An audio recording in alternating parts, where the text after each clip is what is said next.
जंगल के बीचों बीच एक गहरा और पुराना कुआं था। इस कुएं में कई मेंढक रहते थे, जो दिन भर टर्र टर्र करते, खेलते और छोटे छोटे कीड़े खाकर खुश रहते थे।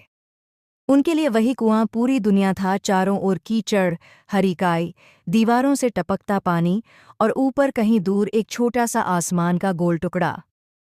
सभी मेंढक इस सीमित जीवन से संतुष्ट थे, सिवाय एक के मोती। वह एक छोटा, जिज्ञासु और साहसी मेंढक था। उसे हमेशा लगता था कि इस कुएं के बाहर कोई और भी दुनिया है, एक बड़ी, खुली, रंगीन और आज़ाद दुनिया। एक दिन उसने अपने साथियों से पूछा, क्या तुम्हें नहीं लगता कि ऊपर कुछ और है? सूरज की रोशनी पूरी तरह से महसूस करने की बात ही अलग होगी।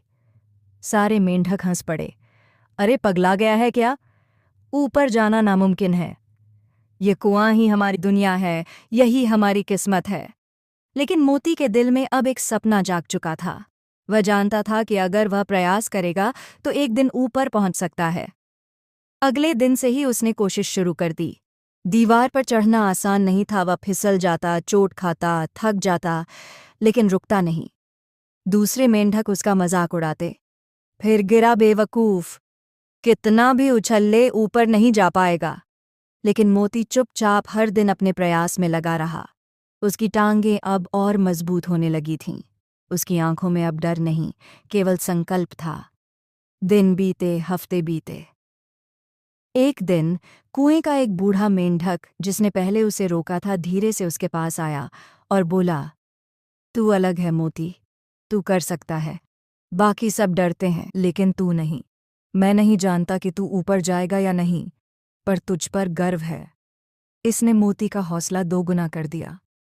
अंततः वो दिन आया। सुबह की पहली किरण कुएं में झांक रही थी। मोती ने गहरी सांस ली, अपने पूरे शरीर में ताकत भरी और दीवार की ओर उछला। पहली छलांग,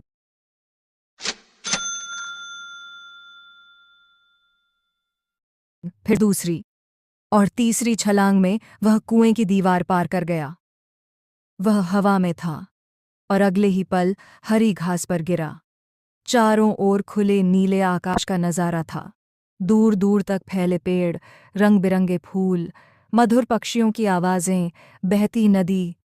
यह सब देखकर मोती की आंखों में आंसू आ गए। वह पहली बार सांस ले रहा था, सच में खुली हवा में। उसे यकीन ही नहीं हो रहा था कि ऐसी दुनिया भी हो सकती है, कुएं से इतनी अलग, इतनी सुंदर। अब मोती जानता था कि वह जो सोचता था वह सच था। उसने जो सपना देखा था वह झूठ नहीं था, बस उसके लिए हिम्मत चाहिए थी। कुछ समय बाद मोती वापस कुएं में लौटा। जब वह कूदा तो सभी मेंढक चौंक गए। वह पहले जैसा नहीं था। उसके शरीर में आत्मविश्वास था, उसकी चाल में ठहराव और चेहरे पर चमक। उसने सबको बताया कि ऊपर क्या है, खुला आसमान, हरियाली, जीवन की ताजगी। सारे मेंढक ध्यान से उसकी बात सुन रहे थे। छोटे मेंढकों ने उससे सवाल पूछे और कुछ ने तो उछलने की कोशिश भी शुरू कर दी। अब वह कुआं पहले जैसा नहीं रहा। अब उसमें एक नई सोच, नई उम्मीद और एक नई रोशनी थी। मोती की कहानी से मिली प्रेरणा की वजह से। सीख: हमारी सबसे बड़ी सीमाएं हमारे डर और सोच की दीवारें होती हैं। अगर हम उन्हें पार करने की हिम्मत करें तो दुनिया बहुत बड़ी, खूबसूरत और नई संभावनाओं से भरी होती है।